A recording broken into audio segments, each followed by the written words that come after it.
Alrighty.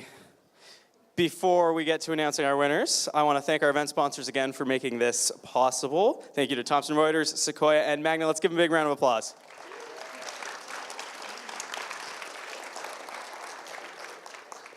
I also want to thank our judges for taking a big chunk of time out of their day to help us make some very difficult decisions. There was some pretty hearty debate upstairs, but we got to a conclusion. And they all had some amazing feedback to share in general with everyone. So I'd love to invite them up, and they're just going to do like 30 seconds each of feedback to the entire crowd. You can all learn from this for when you get up here and do your pitch in a future term. We'll do Heather first. I always get to go first.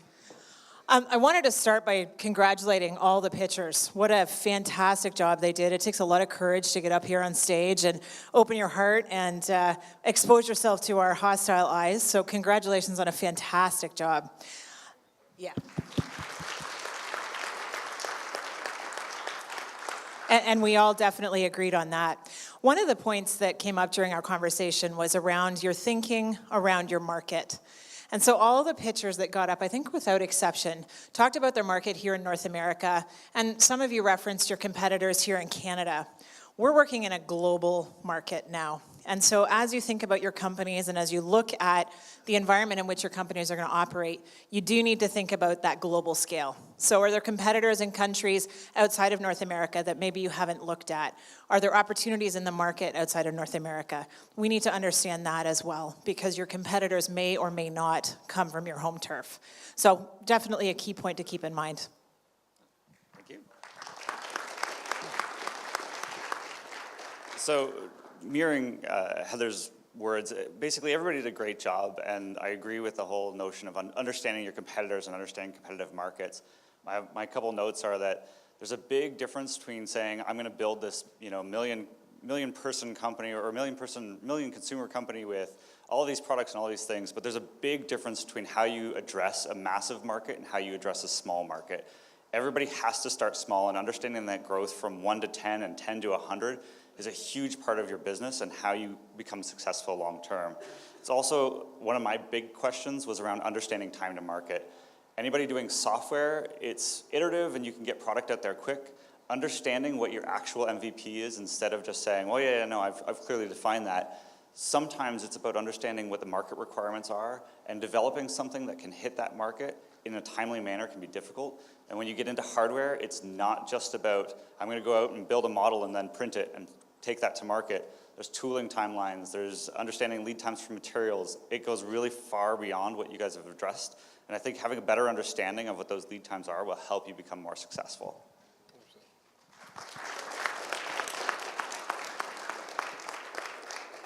And I too will echo my fellow judges in saying that it takes a lot of guts to come up here. So congratulations on actually going through that trial by fire.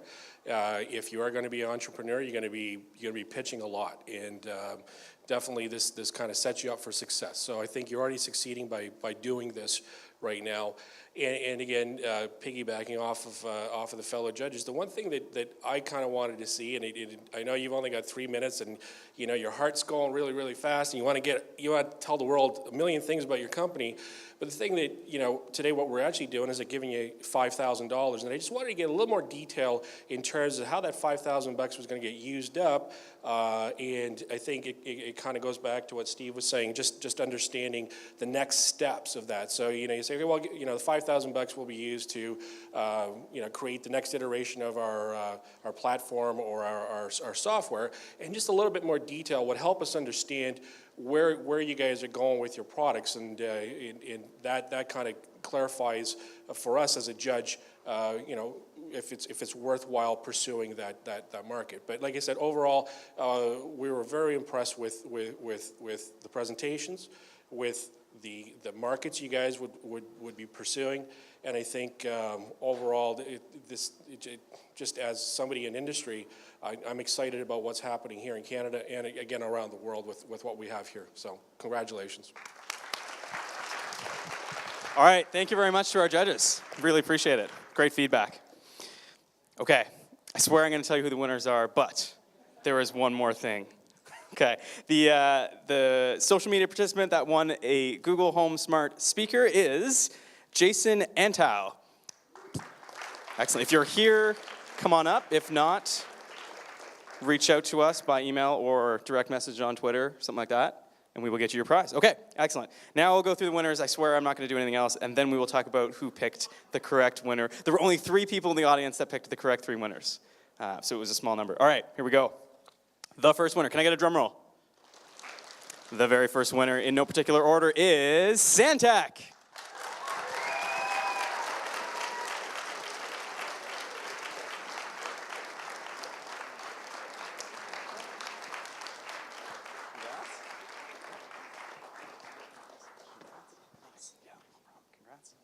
Okay, just stay up here and we'll get all the winners squished on stage. Okay, can I get another drum roll for number 2? All right, second winner for today is Green Sorbs.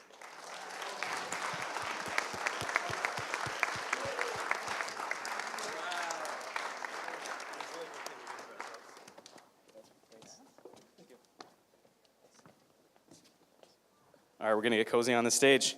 The third winner for today, third and final for the 5K pitch competition until 1 o'clock. Can I get a drum roll? It is Calm.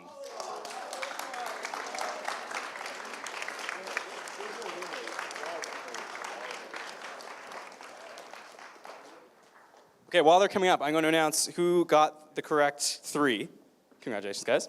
Like I said, there were only 3 people in the audience that got the correct 3. One of those 3 is Rachel DeJong. Come on up, Rachel.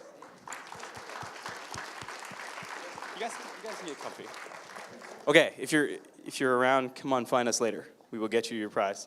Okay, that is a wrap for today. All the 5K companies will be sticking around. I encourage all the companies to talk to the judges. The judges will probably want to talk to you as well. We've got some great feedback one-on-one.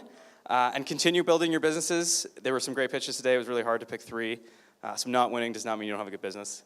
We'll see you next time. We'll see you at 1, actually. Stick around. We've got another 10 pitches from startups across the board that are a little bit further along. All right, see you soon.